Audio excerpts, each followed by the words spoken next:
And click in the go live button. Hey, it's Steve. I'm starting the workshop right now for the mixdown lesson, and it always takes a second for the stream to get up and active. So let's have that start. It's Tuesday at exactly 12 o'clock my time. Sometimes the video catches up before I even started talking. You might see me typing. There I am. But let me know when you get here. Let me know in the chat. Say hi. Let me know where you're from. Ooh, there's my monitor. Cool. So I got my monitor screen up. I can see your chat comments. It looks like there's a couple people waiting. I'm not sure exactly who that is. But come on in, check it out, say hi, give me a little comment in the chat. I got the OBS Infinity Tunnel ready to go, and we're gonna hop into Ableton and talk about mixing today with the high pass filter. This is the #1 mix tool I reach for in every mix. Usually, like, when you start a mix, you think, yeah, I'm gonna grab the volume, you know, push the volume faders up, move the pan knobs around, EQ a little bit, and then do some mysterious magic and make a great track. That's kind of what you do, but there's a lot more to it than that, and one of the big secret mix tools you can work with is the high pass filter. So looking forward to some people coming in and giving me some comments. Let me know where you're coming from. Just say hi. Like, I just want to know people are watching. So if you have any questions, you can ask, and I know who I'm talking to. Like, maybe if you can tell me what time zone you're in, that would be useful. I'm down here in the Mixitecture Basement Studio, and I hope the video stream is clean. Like, sometimes we have problems with the camera view being glitchy, but I can promise you the Ableton screen is going to be in focus, and we're going to have an HD replay. So when you go back to watch the replay again later, if you're in replay land, you can get all the little numbers on the knobs and names on the labels of everything inside live. Maybe the studio view might be a little bit glitchy, but hopefully it'll be cool. Let me check the Facebook page and see if anybody got lost.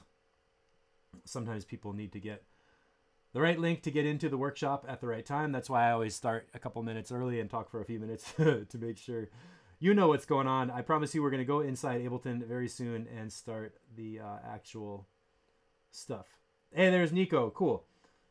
Good, good, good. All right. If you can hear me and see me and hear the music, let me know. I'm going to bring up the music level and check my VU meters in OBS.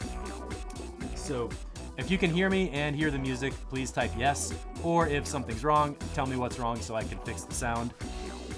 We're going to start mixing pretty soon. Got my little coffee cup, got my little bowl of grapes. Jeannie Jackson, hey, from North Carolina? Jeannie, all right, rocking the comments in the group. I really appreciate you being here. That's really nice to see. Also, I want to give a shout out to all the women in the world making electronic music. It can seem like such a bunch of idiotic skateboarding teenage boys making the stupidest comments in most of the Ableton groups. I don't want my group to be like that at all. People are smart. Everybody makes tracks. Let's all just make music and not be like, I don't want to even imitate myself. I was one of those skateboarding idiots when I was 17, so believe me, I know why they're doing that. And it's not going to stay that way. Nico, yes, we can hear everything. All right, cool. So let me flip out of camera view. At any time, if you have any comments, type them in the chat window. This goes for you live and for everybody in the replay. Throw a comment in here on the YouTube comments window, and I will answer you in an email or with another short video or with a message or on the Facebook group. I like it when people ask questions about something in the workshop that leads to a new conversation, like maybe, oh, how'd you do that drum break, or what kind of reverb are you using? Any kind of comments. We can go into any world you want and I'll talk about it. So how do I get to Ableton? I click here, the Infinity Tunnel. Woo! All right, so here we are. This is the monthly challenge pack that you got when you downloaded it. So I'm going to show you exactly how I work with this one today using the same exact stuff you have, but I want some more space. So I'm going to close that out. And we're going to work with the construction kit. You can see over here we have the bass instrument, the pad instrument, the drum rack. I moved the found sound doors out of the way, and I moved the voice guide track out of the way. Up top, there's the instructions, blah, blah, blah, blah, blah. That's what you do with the sounds. And now I want to work with the construction kit. So let me give you an intro to what I did to get ready for today. We have the channels, right? Sub bass and kick drum are over here, and they're purple. All the beats are blue, and they're in a group in the middle. And then all the instruments are whatever color that is, gray, on the right-hand side. Now, the first thing I did was I made some bus groups. So watch what happens when I press play. Share and get paid. What does that even? Share and get paid. That's not what I meant to happen. So we hear all the sounds coming out, but you can see they're coming out from these groups. And this is the first thing I recommend you do in your mixes. It makes your life so much easier. I created 3 new blank tracks just with like Command T, I think up in the create, insert audio track, Command T.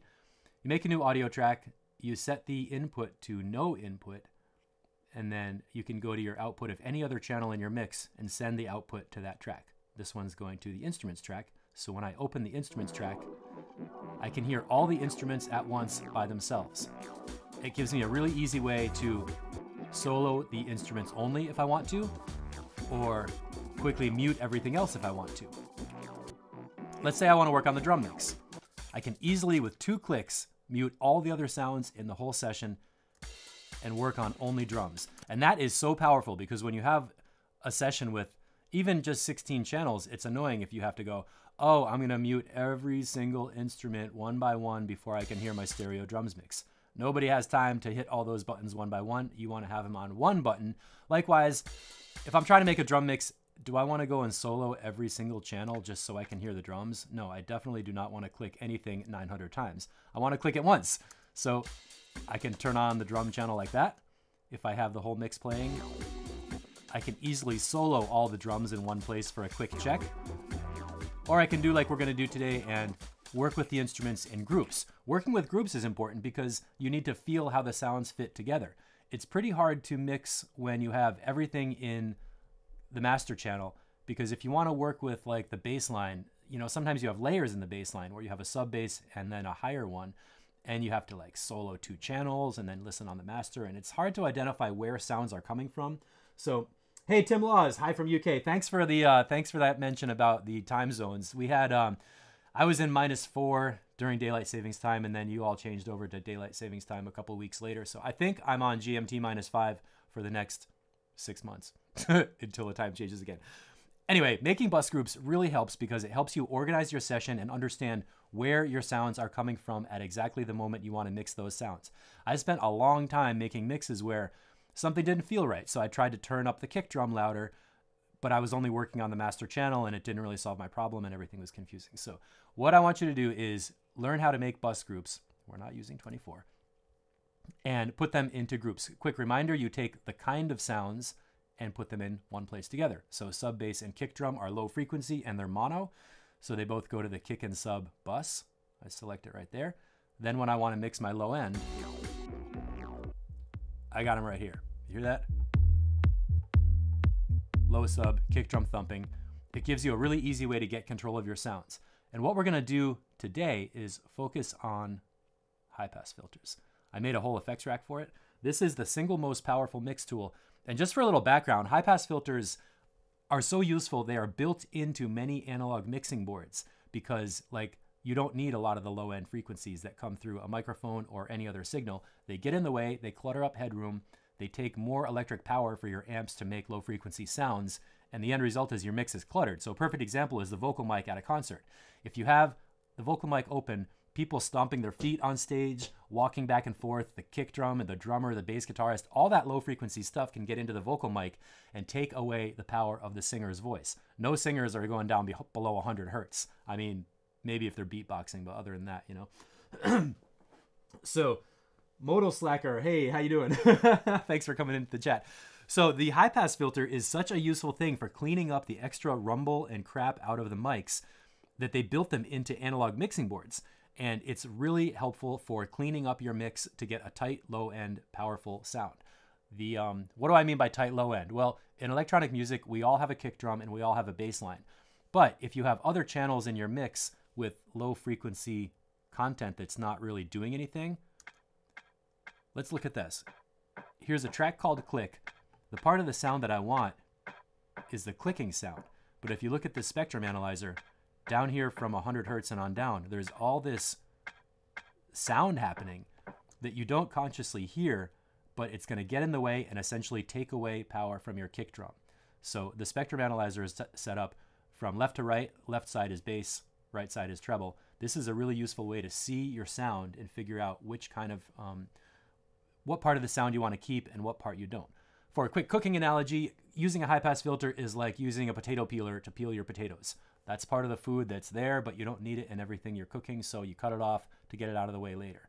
Think about making a bowl of mashed potatoes. If all the skins are in there, it's going to be obvious and you're going to see it. You can still get away with it. Some people like it. But if you take off the skins first, it cleans up the dish. And, you know, take off the low frequencies from all your channels. That's the number one best thing you can do to make it easier to mix. And the end result we want to get to here is just mixing by feel, where you play it, you listen to one sound and you think, oh, you know, I want some more of this. I'll just put it up a little bit. Oh, too much of this, I'll put it down a little bit. Mixing actually should be a very intuitive, fluid process where you hang out with the mixing board, push channels up and down, mix by feel, and you don't have to do any kind of like math or computational theory or anything. But we're gonna get there. Yeah, time changes again in October, that's for sure. Again, if you have any questions, type them on in. I'm gonna start going through the channels and show you how I use a high pass filter to do some mixing. And let's get a little bit more view. Oh, another thing I did before we make a mix, I already made a before mix, okay? So I took these sounds and recorded a loop of this mix so we can compare it later. Notice that when I play these sounds, all the channels are at -9 dB on the output volume, and on the master channel, it's up around 0. It's not at 0, but it's up to like -2, -1. It's pretty close to the top. So I just exported a loop of this mix so we can listen to it again later and compare the mix that we're gonna end up with. So now, what is Steve talking about? How do I use a high pass filter? Let's start with the instrument group. And now I am gonna go through the channels one by one.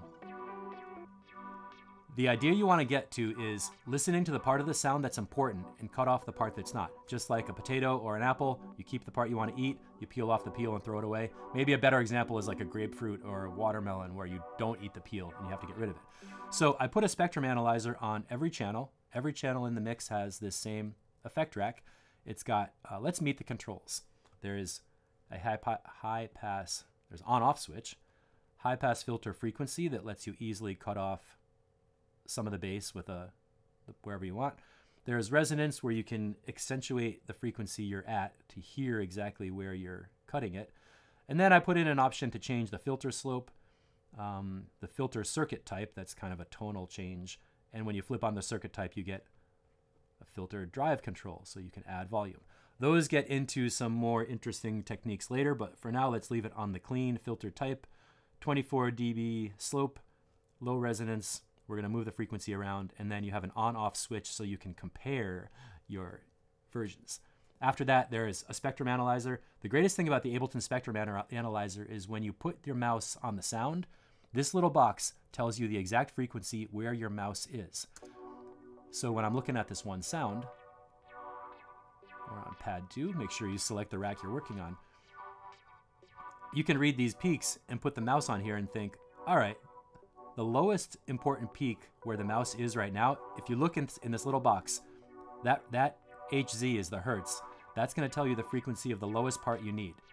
It says about 200, so I go to my high pass filter. 186. And you roll your high pass filter frequency up to the number that you're reading from the spectrum analyzer. And what that's going to do is cut off all this crap on the low end and give you the part you want without the part you don't. Let's turn this off and take a look at it.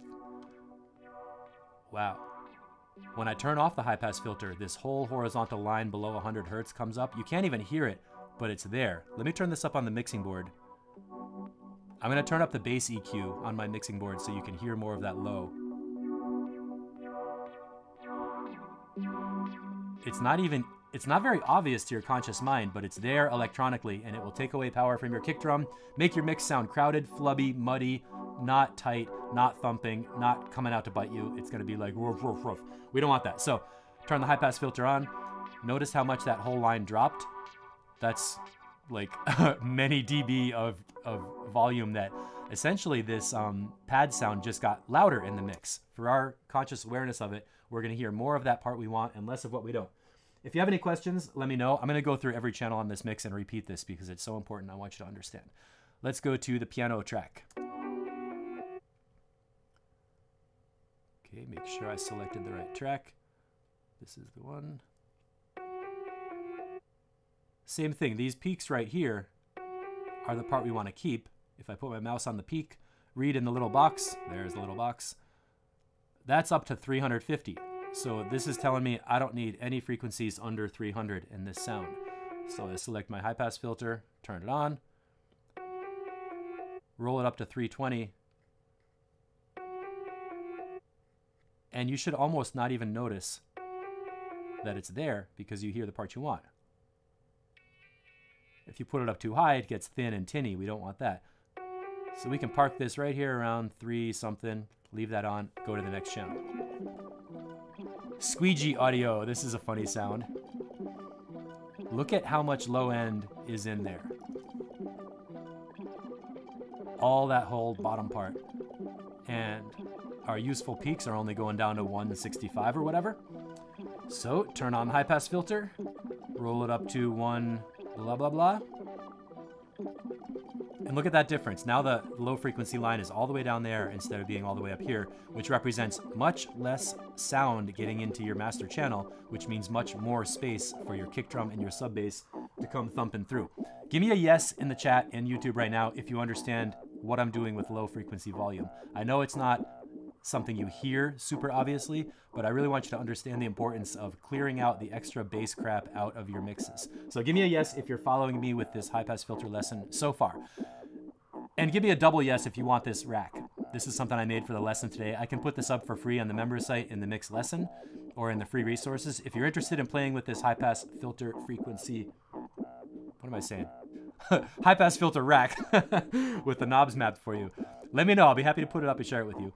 So what's the process here? We select a channel, turn it on, make sure I have the actual rack for that channel selected. I like to double click on the master spectrum.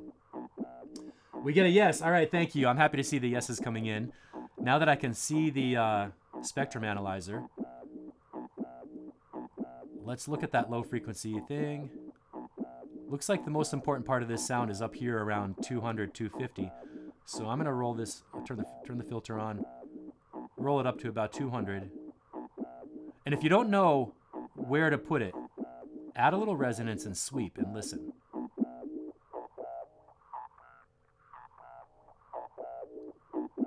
As you sweep the frequencies up and down, you can hear it lose power and lose tone. And you can kind of pick how much you want to cut off.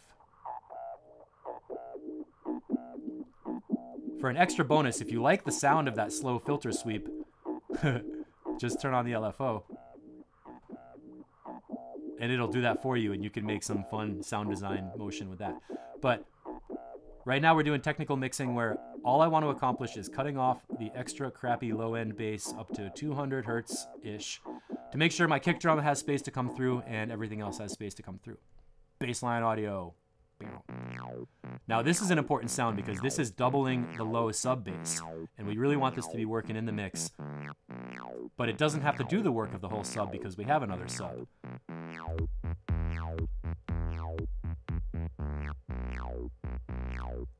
Let's compare these, okay? There's the top one, and there's the bottom one. Push that up a little bit. And the low sub, to look at it, is over here. It's got big monster peaks below 100 hertz. Just for reference, that's where we are going to end up.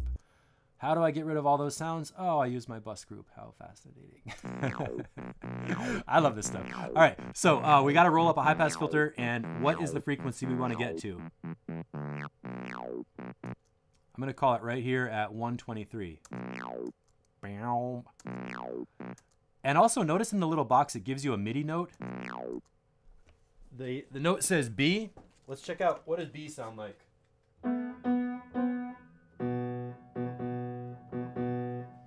This is kind of cool because if you know the key signature of the song, or if you know the actual pitch of the note you're working with, that will help you know where to put the frequency for the filter. So the magic box here says we're on the note B, and that's about 125 hertz. So I can activate my high pass filter, roll it up to 125, and now I know that this is set to cut off the other notes below that note B. It's going to give me the lowest note of the bass line, and make space for the sub bass to be nice and loud. This is a place I want to add some resonance too, so let's listen.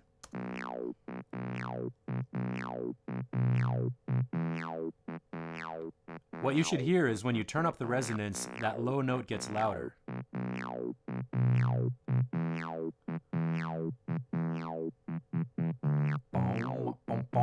That one right there. So add a little resonance, and this is sort of like doing an EQ boost. If you know that's the sound you want, give it a little extra right there with the resonance. And then we have successfully cleaned up the low end on our instrument group.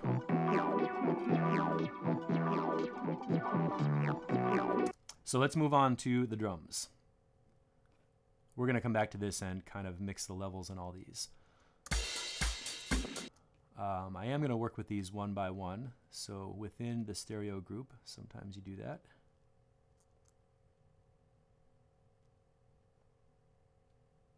And this sound goes for a while.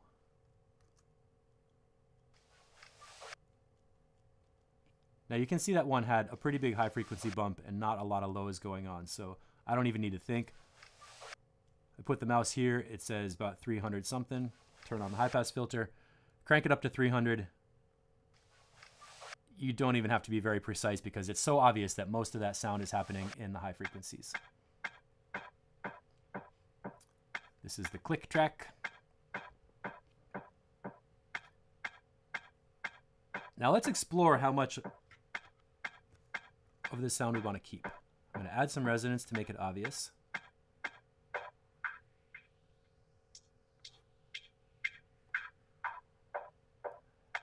This one I'm doing more by sound rather than by looking at the spectrum analyzer. I hear it around here, like, I don't think we need much below 700.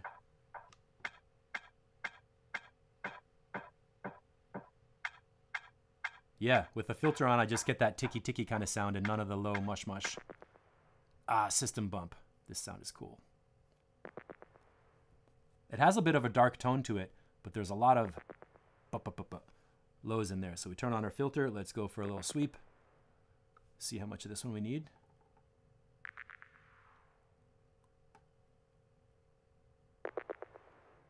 I do like that lower mid part because that makes it kind of darker and helps put it like into a space. So let's maybe go up to about 400 on this one and just do a quick comparison. There's on and here's off. Turn it back on again. Yeah, look at that. There's a big difference in the bottom end there. So let's leave that as it is. Space hit. The explosion. Let's hear that again. Okay, another dark sound. Turn on the filter.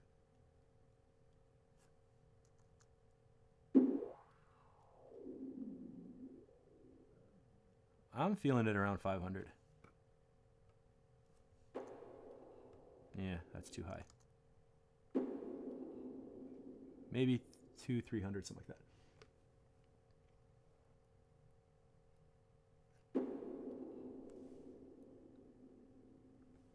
So we keep some of the darkness in that sound, but not that the sub bassy part.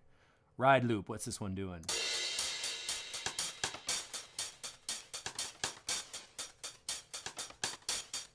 Got to make sure you select the right channel. That's really important. Look at this. It looks like almost a flat line of equal pressure on all frequencies. That's a problem because it's a ride cymbal, and consciously we want to hear the high frequency, the hi-hat, the bell on the ride, the ting, ping, all those kind of high frequency sounds. So let's turn on high pass filters, sweep it on up until we don't hear the part we want. Look at that. I can get up to 2500 hertz and it still sounds like a usable drum loop. It's a little too extreme. Let's add some resonance and fine tune the part we really like.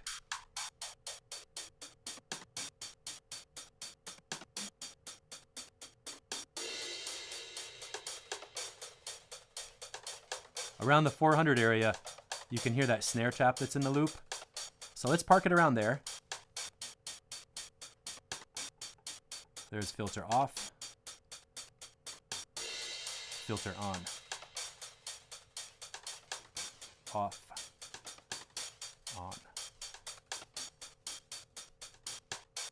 That's a pretty big difference, and that's really going to help the mix when we get down to the low end. By the way, if I was doing this myself, I probably would solo each channel, but I want to make it super clear and super obvious that we're doing this one step at a time.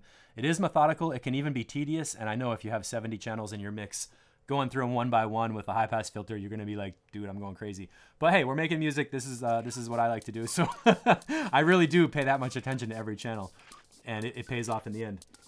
If you have any questions, type them on in. I'm going to keep going here. We're listening to the track called Beat 2. Here is our spectrum line. You can see there's a bunch of low in here. Let's see what it is. Turn on the filter, add some resonance, do a frequency sweep.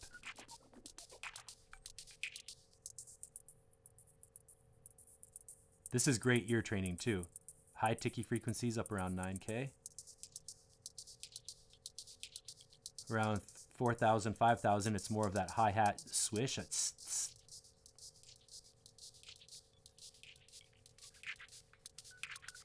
around 1K, we have that snare drum, like that papery part, like. Below 1,000, you get into the body of the sound. Let's just turn it off here.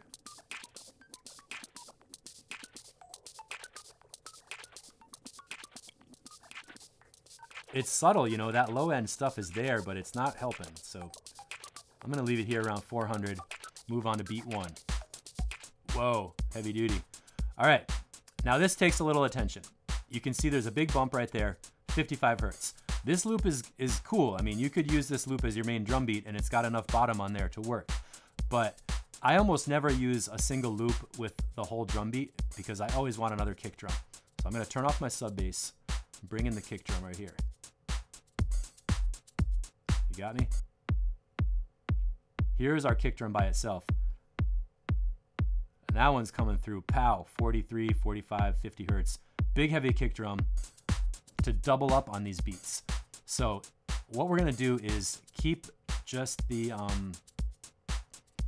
a bit of the kick drum and the rest of the loop altogether. I'm not going to sweep so much in detail because I know I want the bottom, but not the whole bottom. If you add resonance down here at like 50, you can really hear it's like, ooh, ooh. But what if we go up to about 100, $125? Do, do. You get the, this is really important. I'm talking about kick drum layering. So the main kick drum that we have as a mono channel in the sub bass group, that's like your heavy bottom powerful boof, boof. That's like the pounder. This one here, we're using around 125 hertz. This is more like a fast tight kick drum. So if you're playing on a smaller sound system, you would still be able to hear it and it'd be like, you know, it's not the heaviest bassiest kick drum, but it is important to have a layer where the kick drum is big around 125 hertz. And that's what we're doing right here. Listen to how it changes as I go down to 50. That's that sound, right? Boom, boom, boom. And then when it comes up, it's still got a little bit of power and a little pressure coming through, but not that heavy bottom. And this layering kick drums like this will really help your mixes sound good on lots of different sound systems. You know, people are gonna play your tracks on YouTube on their phone. It has to have a kick drum presence. And no phone is going to put out 50 hertz, right? So you got to have something that's like coming through. So the high pass filter in your bass instruments is really like your tone shaping main tool to get the sound to come through the system you're working with. So let's go through and turn on all these switches again and listen to our drums group.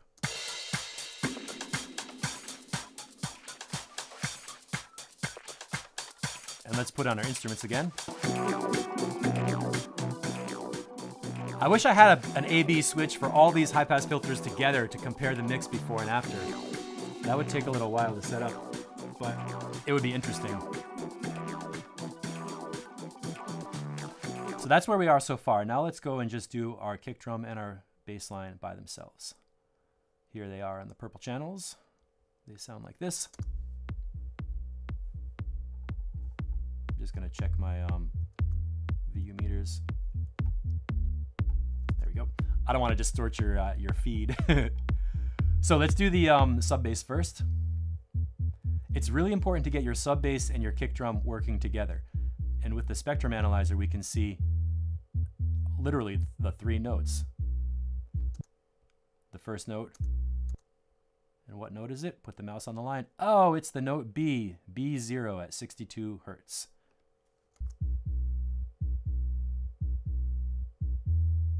And what's that top note? Bow. It says E. Bow, bow, bow. Looks like that's what it is. And then in the middle, there's probably bow, D. So B, E, and D. That's the notes we're working with. This is not a music theory lesson.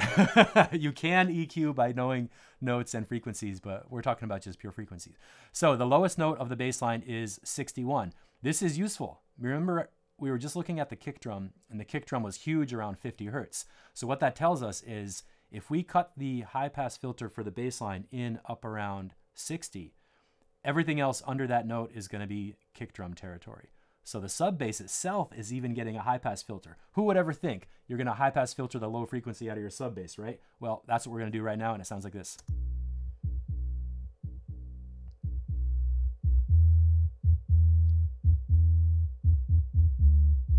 And check out how the resonance just makes that into a huge drop.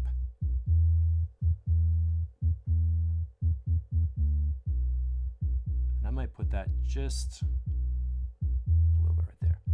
Okay, and that's as easy as it is. What I'm doing is deciding which of these 2 sounds do I want to be the dominant low frequency sound. The answer is the kick drum, because the kick drum goes down deeper, and we don't need the sub bass all the way down because we figured out the lowest note of the sub bass is only going down to 60 Hertz.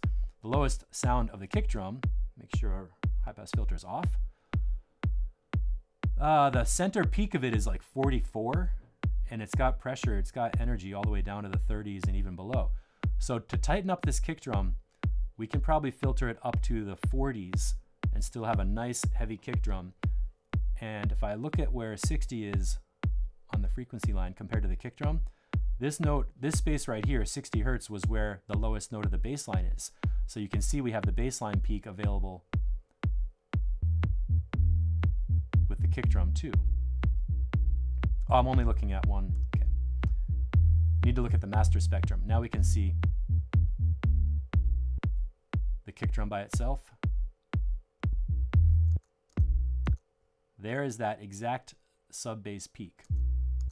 Boom, right there. And watch how the kick drum is going to fill in a bump below it when I put them in together. You seeing what I'm seeing? This bump right down there is the kick drum. That bump is the lowest note of the sub bass line, and they're working together. They're each literally visually in their own mix space in the frequency range, so you can crank them up as loud as you want and you're not interfering with something else. Don't let me forget to put the high pass filter in on the kick drum at 40 something Hertz. Let's see how that's going to sound. I'm going to add some resonance to help identify exactly where it's working.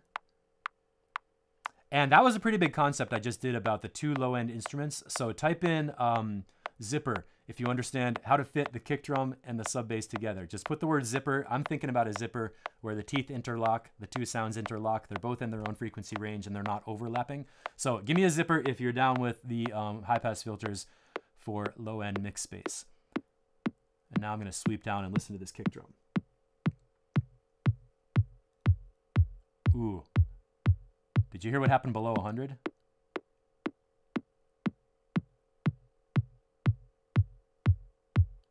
That comes to life in the 80s, just like Michael Jackson. Ooh, in the 50s. I was listening to Thriller, that album. It's a miracle. Quincy Jones. Watch the Quincy documentary. If you're not down with Quincy Jones, that is amazing. And what they did, oh my gosh. Different topic. We're just listening to music, but that's a good documentary.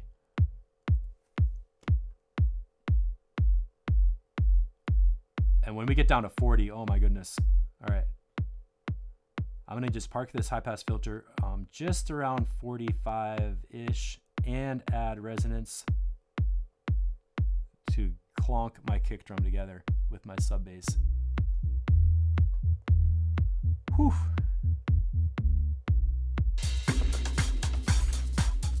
You know, it'll be interesting. Let's see if our whole mix is using less space. Before it was peaking up to around -1 or something like that.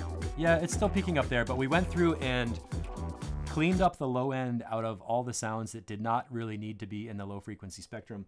And I did it. Nico said zipper, thank you. And it's only 12:30, so I did, in less than half an hour, we went through a good 16 channels, listened to each one critically, looked at it on the spectrum analyzer, and applied a high pass filter to cut the low end out of that sound so we could make space for the part that we want to keep. Now the next part is the fun stuff where we just mix our levels and get a better sounding mix happening. So let's start with the low end. What I want to do here is get more space in the master channel. So I'm just going to bring this down to like minus. Okay, so now the master's on 15. I got plenty of space to turn it up again later.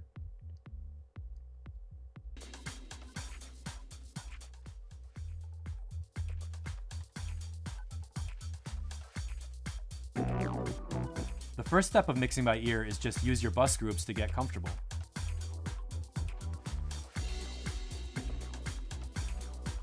Something like that. Now I can turn up the volume on my monitors. I feel the kick drum coming through, I can feel the bass line, I hear all the instrument parts, and the drums are tight. So let's go into the instrument groups and mix this and kind of just like do it by feel with the faders. So what's important here? What has to happen? That's important, our bass line. And this is not important, so I'm gonna just pull that fader down for now. This one also is not the heart of the track. This one is.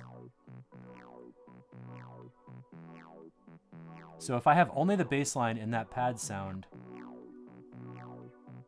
I can have a cool track, but I want these to be good next to each other. And I know we have another bass line, so I can pull this bass line down a little bit. It's going to be nice and buzzy, and the sub bass line is going to take up the space for the pressure. Now let's put that piano in.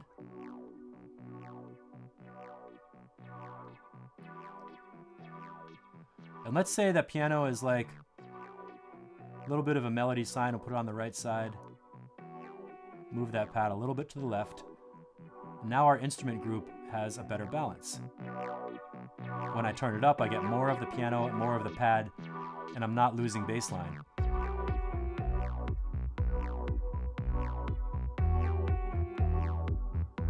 Okay, now let's go to the drums.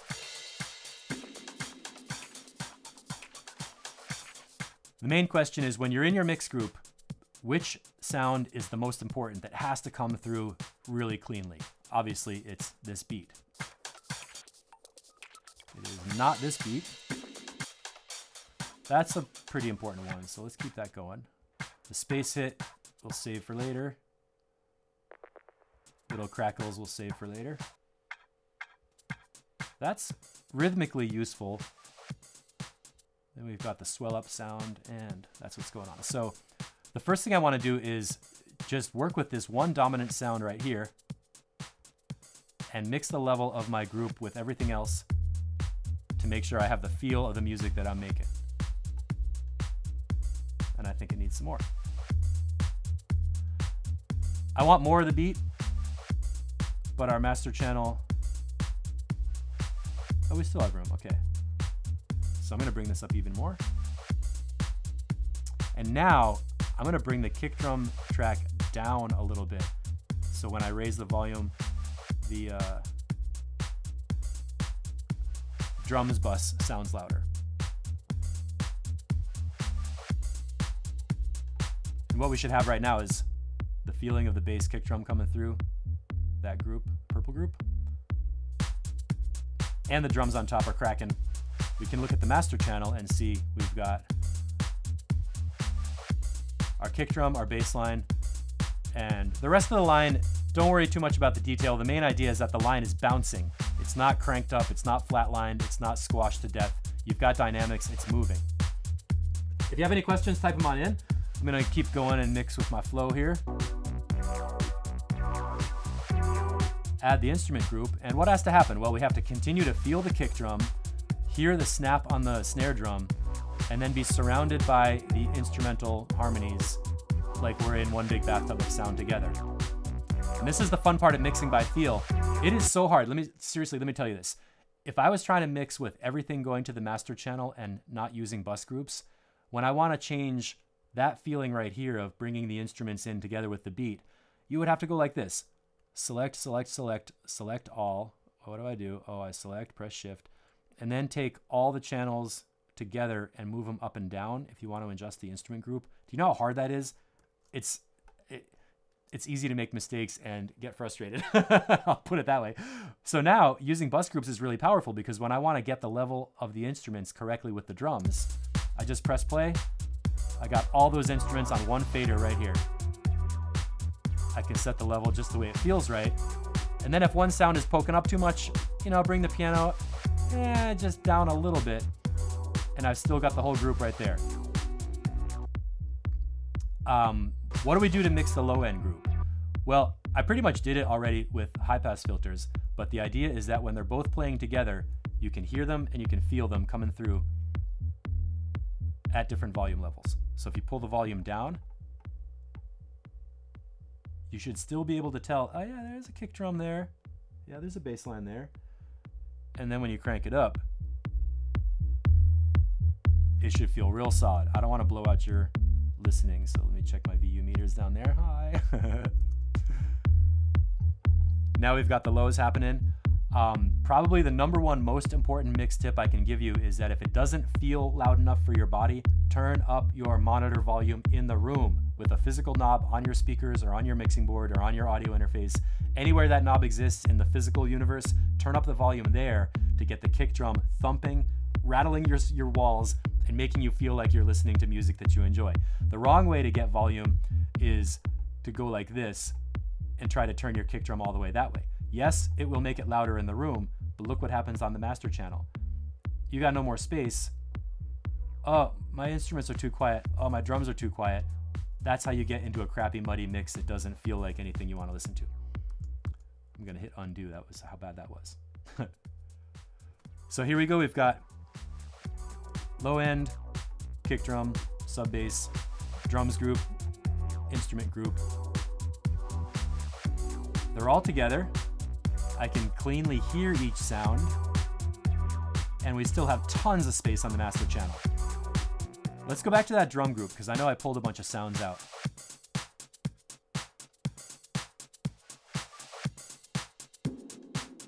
I like that sound, so I want that up there. And that one. In general, sounds that don't happen very often are good candidates for panning.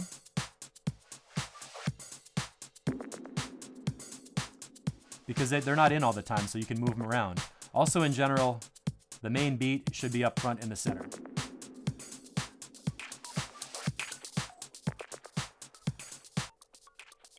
This beat's giving me a problem. It feels cluttered and kind of junky. I put that into the session to give you something to chop up and play with. And that's what I'm going to do right now. Show you a quick little trick. It's on beats mode for warping. Preserve transients. Set it to only play the sample through without reversing. And turn that down. That is officially called the transient envelope duration. Hear how that cleaned it up? I want to bring those little ticks into our beat. So let's hear that.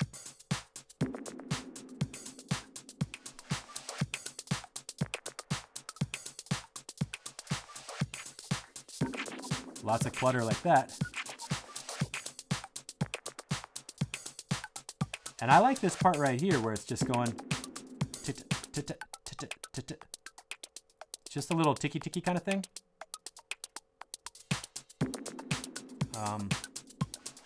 Let's make that a 4-bar loop. Normally I would do that sound design in the sound design phase, not in the mixdown phase. To stick to my own teaching there, but I want that ticky ticky coming through. What else? The ride loop. Ooh.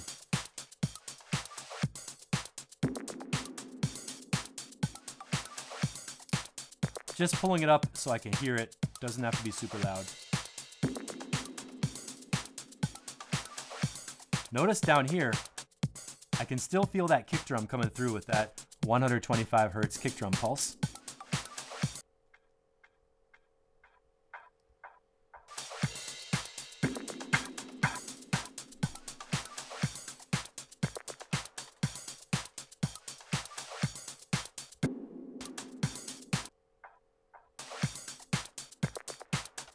Putting that one over to the left, and the swell up is going to be just a little bit to the right. And that's a high frequency sound. I think I want that to be more sharp, like that. I added some resonance and set the frequency up a little bit higher, so it sounds more wispy and like wind. So let's drop this back into the mix. Check out how that feels. And there we go. Now, how do you know if you made a good mix or not? Well, everybody knows what good music feels like. It's got a thump, it's got a pulse, it's got to have width, stereo width.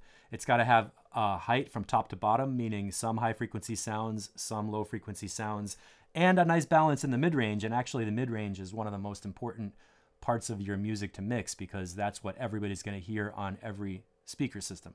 Headphones, earbuds, laptop speakers, phone speakers, car speakers, club speakers, festival sound systems, beautiful gourmet studio systems, or boutique audio, whatever. The mid-range really is where you got to get it right.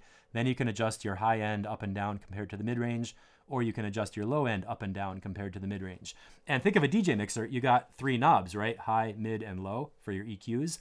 The high and low are basically just giving you an option to tweak what is coming out compared to the mid-range, and the mid-range is the part that really has to sound awesome. So when you're getting your final mix done, the questions you need to ask are things like, do I hear the kick drum? Do I feel the kick drum and the bass? Does the mid-range feel like a nice place to be, not kind of like tinny or boxy or hollow or empty or missing or screechy, all those kind of words that you hear about music? A lot of those are for the mid-range. And then the high frequency just kind of has to be there.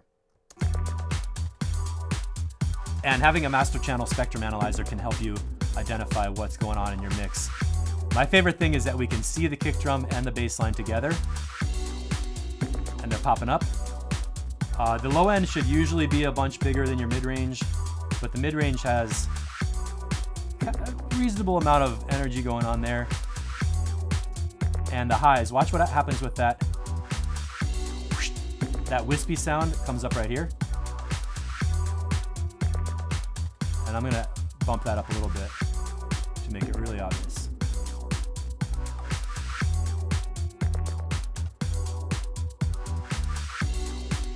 So there we go. I basically used high pass filters, the volume knob, and the pan knobs to make a mix that sounds better than it was before. It's not done, it's not a pro master, it's not a final version, but it definitely sounds better because we can hear more of what we want and less of what we don't want. So let's finish with the master channel. My goal right now is just to get the level up as loud as I can without clipping it and make it sound like when I export it, it's gonna sound loud.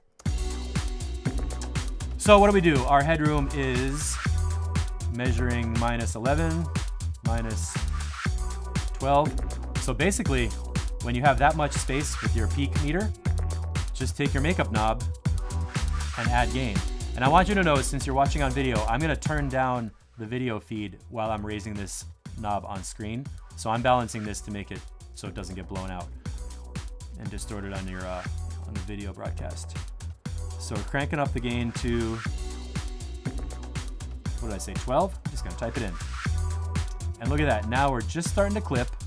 I turned down the video broadcast level. Yeah, just like that. Now I don't want this clip light going on. Easy answer is turn on the soft clip switch. Better answer is to bring down your compressor threshold and get some control on those peaks so that you're not frying your output. And if you've got it, so you're only clipping once in a while and you're only clipping by 1 dB or 2 or less, like we are right now, then you can hit your soft clip switch and be pretty confident you have a decent sounding mix that you can export and it's gonna sound like actual music. So let's do that right now. I'll just turn on the global record switch, let it roll a little bit.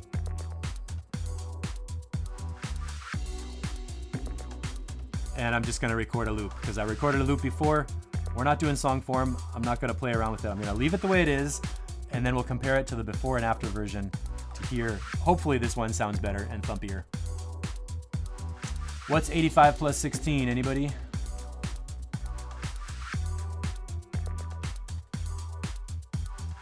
Boom, 101, there we go. So that is our mix. If you have any questions, please let me know. I know I'm going through this in a big hurry and talking a lot of stuff. Nico said zipper. And thanks for watching. I really appreciate y'all hanging out with me today on Tuesday to learn a little bit about mixing. What I'm going to do is export this track and post it with a before and after version so we can listen to them and hear the difference that it makes to do. What did we do? Let's review. High pass filters, we did some bus groups, and then we just did an intuitive natural mix, mixing by feel with the volume controls, and then a little bit of stereo panning. For a review, how did I decide which sounds to pan? Well, the first rule, the main important one, is that your kick drum and your sub bass have to be in the center. Also, your main beat loop should be the one with the snare drum should be in the center. Your hi-hats, that kind of stuff. So if you're only playing the center channel, you should get kick drum, snare drum, and bass line, because that's what we need to have in music. So if you want to decide which sounds are coming out into the stereo field, maybe this will be fun. Let's mute everything except what's in stereo. So I'm going to mute all these guys.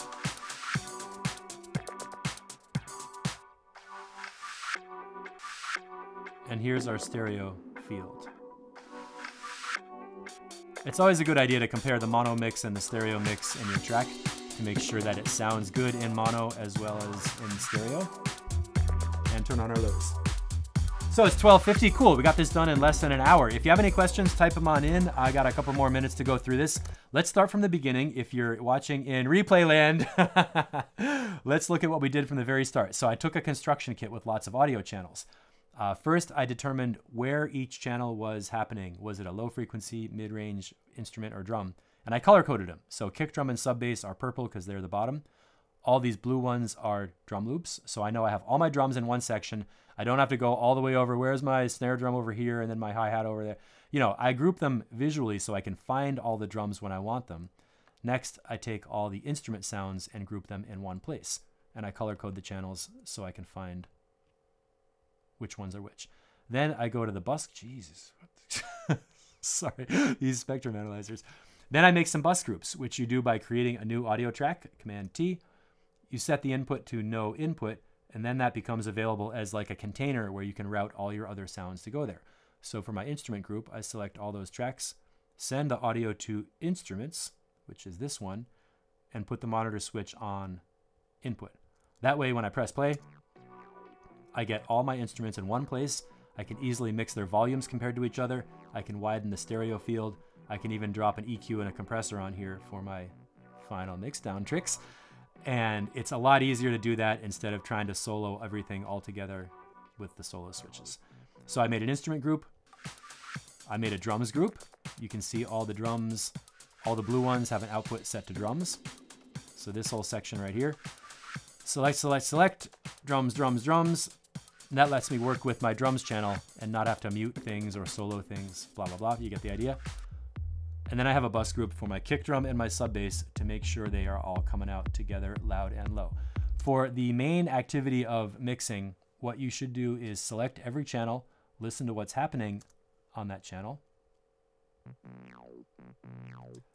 Take a look at the spectrum analyzer, put your mouse on the line, read the little box to find out which frequencies are most important, specifically in the low range, and then crank up your high pass filter to fit around that lowest frequency.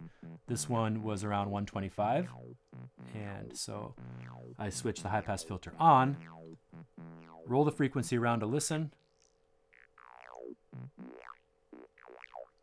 which sounds awesome, and park it back down here around 120, 125, something like that, to cut off the part we don't need and make more space for the kick drum to come through loudly and the bass line to come through loudly and not have clutter from other stuff. And remember, your resonance is like an EQ boost. It boosts volume around the cutoff frequency to let you pull up the sound you want. The theme of the day, more of the sound you want, less of the sound you don't want.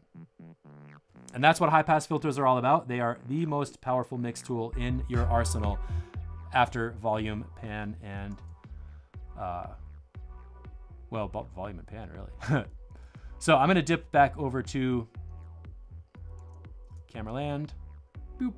Here I am back in the studio. Hey, it's Steve. So let me know if you have any questions. I'm not sure if you do or not. I hope you understand how important high-pass filters are.